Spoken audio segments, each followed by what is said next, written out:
اعوذ باللہ من الشیطان اللعین الرجیم بسم اللہ الرحمن الرحیم الحمد للہ رب العالمین والصلاة والسلام علی اشرف الانبیاء والمرسلین وعلی آلہ الطیبین الطاہرین المعصومین المظلومین اما بعد وقد قال اللہ سبحانہ وتعالی فی کتابہ المجید وفرقانہ الحمید وقولہ الحق وهو أصدق الصادقين بسم الله الرحمن الرحيم ولوطا إذ قال لقومه أتأتون الفاحشة ما سبقكم بها من أحد من العالمين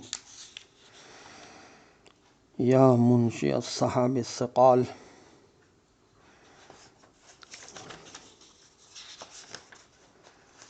إنكم لتأتون الرجال شهوة من دون النساء بل أنتم قوم مسرفون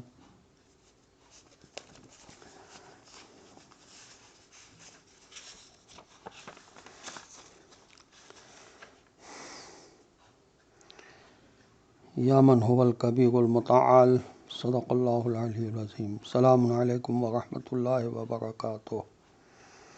اللہ تبارک و تعالیٰ کے فضل و کرم سے اس وقت میں نے جوشن کبیر سے دو اسم آپ کی خدمت میں پیش کیے ہیں۔ یا من هو الکبیر المتعال، جس کا مطلب ہے کہ اے وہ ذات جو بزرگ و عالی مرتبہ ہے، ہر قسم کی بزرگی اسی کے پاس ہے، ہر قسم کی بلندی اسی کے پاس ہے۔ اگر کسی کو بزرگی چاہیے ہے، بلندی چاہیے ہے، تو وہ اپنے تعلقات کو خدا سے استوار کرے اور مزید اس میں اضافہ کرے۔ یا منشی السحاب الثقال ہے وہ خدا کے جو بھاری بھاری بادلوں کو پیدا کرتا ہے۔ سارا کائنات کا نظام اس خدا کے اختیار میں ہے۔ وہ چاہے تو ہواؤں کا رخ جس طرف پھیر دے، موڑ دے، وہ چاہے تو بھاری بادلوں کو جہاں چاہے برسا دے، سب کچھ اسی کے اختیار میں ہے۔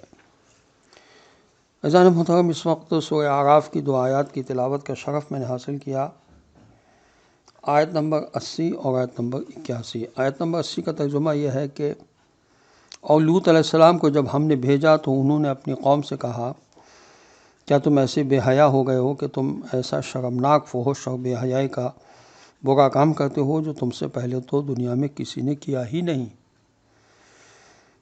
حضرت امام جعفر صادق علیہ السلام سے روایت ہے کہ جناب رسول خدا صلی اللہ علیہ وسلم نے فرمایا کہ حضرت ابراہیم علیہ السلام کی والدہ اور حضرت لوط علیہ السلام کی والدہ دونوں بہنیں تھیں اور دونوں لا ہج کی بیٹیاں تھیں جو خود بھی نبی تھے۔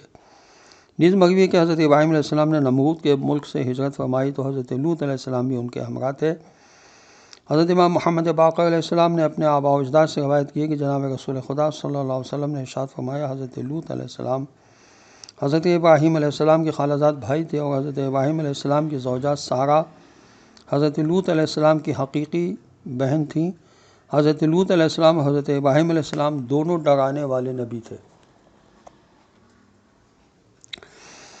اصول کافی میں یہ بھی لکھا ہے کہ حضرت امام جعفر صادق علیہ السلام سے روایت ہے کہ جب حضرت ابراہیم علیہ السلام نمرود لعین کے ملک سے نکلے تو حضرت لوط علیہ السلام بھی ان کے ہمراہ تھے، کیونکہ حضرت سارہ علیہ السلام ان کو اپنے سے الگ نہیں کرتی تھیں، یہاں تک کہ وہ دونوں شامات کی زمین پر وارد ہوئے۔ وہاں سے حضرت لوط علیہ السلام شامات کی نشیبی زمین کی طرف چلے گئے۔ حضرت امام محمد باقر علیہ السلام سے روایت ہے کہ حضور اکرم صلی اللہ علیہ وسلم نے ارشاد فرمایا، عمل قوم لوط کی ابتدا اس طرح ہوئی کہ ابلیس لعین بہت خوبصورت لڑکی کی شکل میں زنانہ حرکتیں کرتا ہوا قوم لوط علیہ السلام کے کچھ جوانوں کے پاس آیا اور کہا کہ مجھ سے ایسا ویسا فعل کرو۔ اگر وہ فاعل ہوتا تو شاید وہ لوگ منع کر دیتے، مگر کیونکہ اس نے مفعول ہونا چاہا اس لیے انہوں نے قبول کر لیا۔ پھر ان جوانوں کو اس فعل بد کی ایسی لذت محسوس ہوئی کہ ابلیس ملعون تو چلا گیا، مگر وہ لوگ ایک دوسرے کے ساتھ مبتلا ہو گئے۔ یہ تفسیر صافی میں لکھا ہے صفحہ 177 پر بحوالہ اصول کافی اور علل الشرائع۔ اس سلسلے میں ایک حدیث میں پیش کرنا چاہوں گا۔ راہ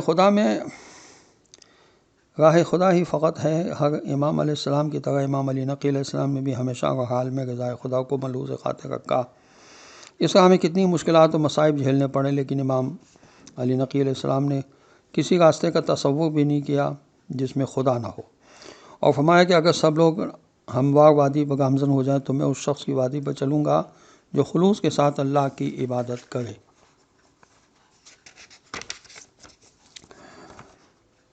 غصہ حرام ہے اور اس کے مقابلے میں بردباری انسان کی بلندی اور عظمت کی علامت ہے۔ خاص طور پر کمزوروں اور ماتحت افراد پر غصے سے پرہیز کرنا چاہیے۔ حضرت امام علی نقی علیہ السلام فرماتے ہیں کہ ماتحتوں پر غصہ کرنا پستی ہے۔ اور اب میں سورہ مبارکہ اعراف کی آیت نمبر 81 کی تلاوت کر رہا ہوں۔ بسم اللہ الرحمن الرحیم۔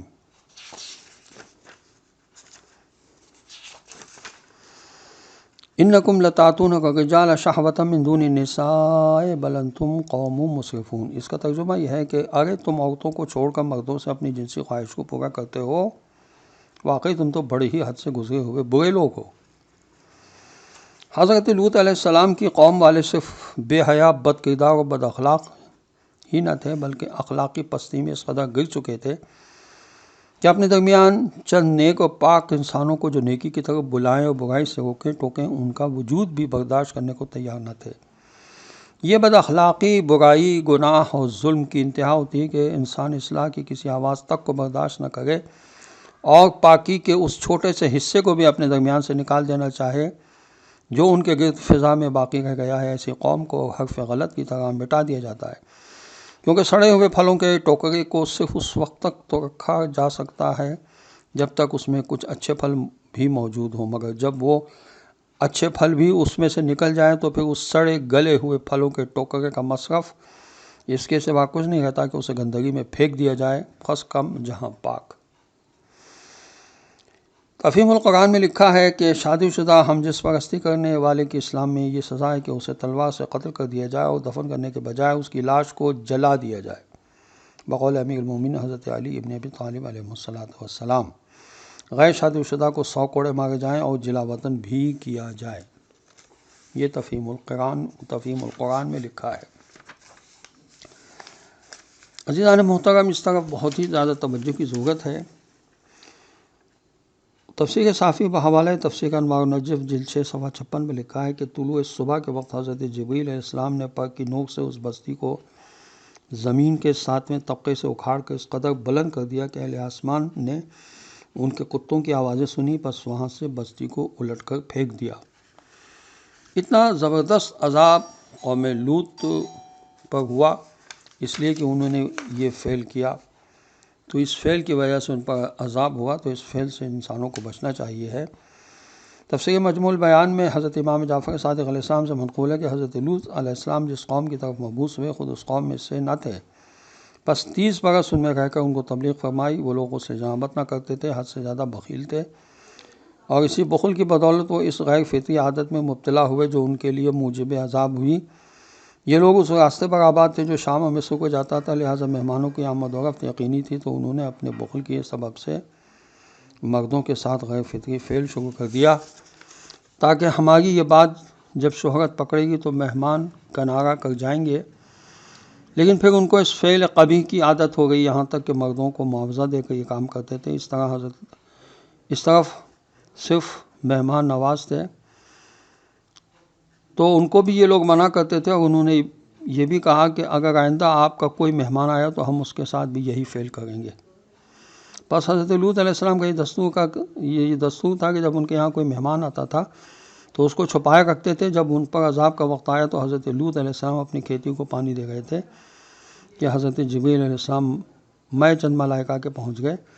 حضرت لوط علیہ السلام نے پوچھا کہ آپ کون ہیں؟ جواب دیا کہ ہم مسافر ہیں اور یہاں رات کو رہنا چاہتے ہیں۔ حضرت لوط علیہ السلام نے فرمایا میری قوم کے لوگ مردوں کے ساتھ لیوات کرنے کے عادی اور لٹیرے ہیں، مناسب ہوگا کہ یہاں سے چلے جائیں۔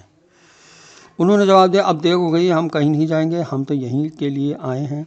الغرض وہ ان کو اپنے گھر لے گئے اور اپنی بیوی کو ہدایت فرمائی کہ ان مہمانوں کے بارے میں کسی کو خبر نہ دینا، لیکن وہ وقت کافروں سے ملی ہوئی تھی اور نشانی یہ مقرر کی ہوئی تھی کہ جب کوئی مہمان آپ کے یہاں آتا تو وہ دن کے وقت مکان کی چھت پر جا کر دھواں کر دیتی۔ وآخر دعوانا الحمد للہ رب العالمین۔